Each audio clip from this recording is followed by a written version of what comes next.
Bihar board में त्रिकोणमिति से जुड़े हुए जितने भी प्रश्न हैं उन सबों को मैंने एक साथ सारे मॉडल पेपर यानी पांचों मॉडल पेपर के सवाल को मैंने एक जगह लिखने का काम किया। लगभग 22 से 25 सवाल हैं आपको उसमें, लेकिन बहुत सारे सवाल लिखते हैं। तो इन सारे सवालों को मेरे पोस्ट सेक्शन में देखना है। यूट्यूब पर आप देख रहे हैं तो पोस्ट सेक्शन में जाकर आपको फोटो डाला हुआ है। आप फिलहाल हम इस सवाल को बना रहे हैं।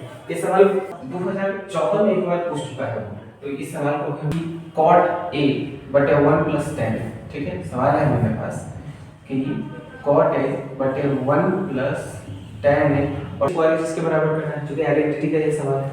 तो देखिए ट्रिग्नोमेट्री का नियम है कि जब भी कोई बड़ा तोड़ता हो उसे ही फाड़ा जाता है, छोटे तोड़ों को नहीं फाड़ सकते। तो बड़ा तो ये दिख रहा है, तो क्यों नहीं इसको सॉल्व करें, यानी आरएचएस को सॉल्व करके एलएचएस लेंगे। तो आरएचएस में काम करते हैं।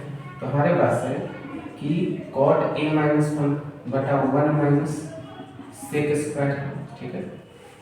अब ध्यान से देखिए, cot को लिख सकते हैं क्या 1 बटे tan - 1 बाई sec को लिख सकते हैं क्या 1 + tan स्क्वायर। फार्मूला होता है sec स्क्वायर का, फार्मूला होता है 1 + tan स्क्वायर। तो थोड़ा सा ध्यान दीजिए, अगर ये नहीं रहे तो ऊपर वाले सेक्शन को ध्यान से देखिएगा।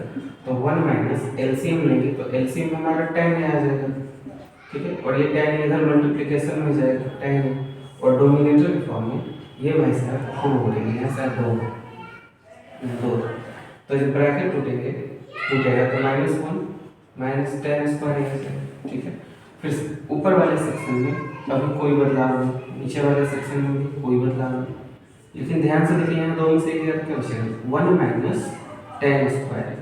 ऊपर वाले में ध्यान से कि 1 - tan a बटा tan a, और ये सेक्शन इसके साथ मल्टीपल में चला जाएगा tan स्क्वायर, ठीक है। अब एक स्टेप और 1 - tan a बटा, इसे लिख सकते हैं कि tan a इंटू, अब ध्यान से देखिए इसके ऊपर अगर स्क्वायर चला जाए तो कोई दिक्कत नहीं होगा, इसके ऊपर अगर स्क्वायर चला जाए तो कोई दिक्कत नहीं होगा, ये यानी a स्क्वायर - b स्क्वायर। तो इसे एक बार हम लोग प्लस में लिखेंगे और एक बार हम लोग माइनस में लिखेंगे। जब माइनस में लिखेंगे तो ये टर्म इससे कैंसिल आउट हो जाएगा, तो हमारे पास बचेगा 1 बटा tan नीचे में इंटू 1 + tan, यानी ये टर्म हमारे बचेगा, ठीक है। अब इस tan को उठाकर ऊपर ले जाते हैं। अगर इस tan को उठाकर ऊपर ले जाएंगे तो ये cot के रूप में ऊपर जाएगा, तो नीचे वाला ये सेक्शन अपने जगह पर कायम रखेगा। ध्यान से देखिए क्या हमें एलएचएस मिल गया है, और एलएचएस आरएचएस के बराबर हो गया। ये इंपॉर्टेंट